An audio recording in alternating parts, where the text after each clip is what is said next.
Voilà, salut à tous, petite vidéo sur la réparation d'une platine vinyle Technics CL1200 MK2 qui est la référence dans le domaine des platines vinyles. Alors en fait, le problème que j'avais c'est que je n'avais pas de son au niveau du côté droit. Donc en fait il a fallu que je remplace les câbles RCA puisqu'il y en avait un qui s'était coupé au niveau d'une fiche. Et puis aussi ce qui est assez fréquent c'est au niveau de la plaque avec cette espèce de serre-câble qui, bien que ce soit la meilleure platine vinyle jamais produite, c'est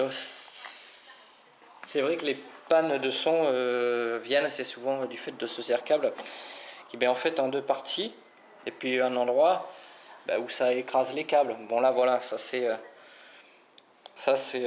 un ancien câble. Alors je sais pas si on va bien voir la pliure. Vous voyez, elle est là ici. Alors, en fait, il y a deux pliures et comme moi, il a fallu que je la transporte un petit peu là, ces derniers temps. Enfin, elle a fait uniquement que 2 voyages, c'est quand même pas la mort.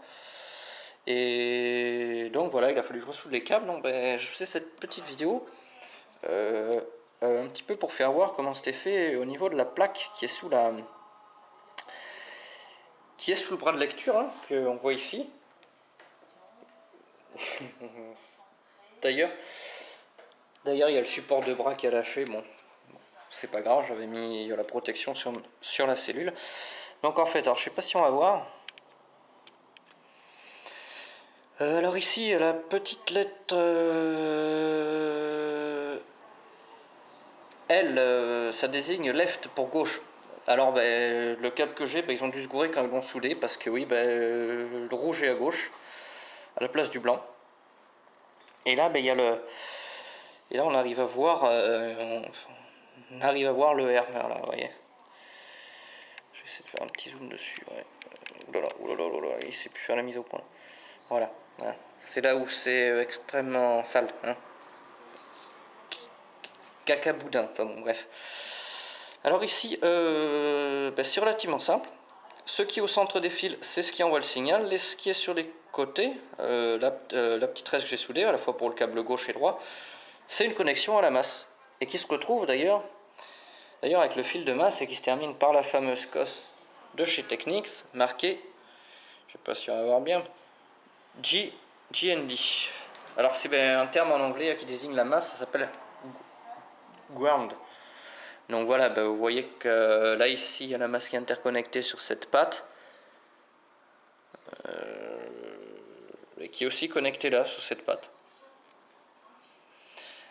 Alors il y a une astuce, il y en a qui ont trouvé une solution. En fait, ils suppriment la masse, ils suppriment le fil de masse et ils soudent avec les RCA. Donc ce qui fait qu'à partir de la masse des RCA, on a la masse. Bon, il paraît que c'est moins bien quand même au niveau du son. Bon après, hein, voilà. D'ailleurs, ça me fait penser que j'ai laissé traîner un bout de fil en bas.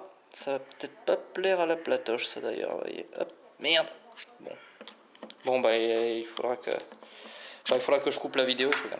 Donc voilà pour cette petite vidéo. Bon, si un jour vous avez un problème de son, il faut savoir que ça vient soit des fiches ou soit de cette espèce de serre-câble entre guillemets à la con. Bien qu'encore une fois, c'est une super platine de vinyle et si vous pouvez en trouver une, en occasion, puisqu'elle se fabrique plus depuis 2010, franchement, allez-y. Même si c'est que pour écouter un disque chez vous. Ah oui, je viens de remarquer qu'il manquait une vis. Voilà. Donc voilà pour cette petite vidéo. Je vous souhaite une bonne soirée. Et puis voilà. Allez, salut.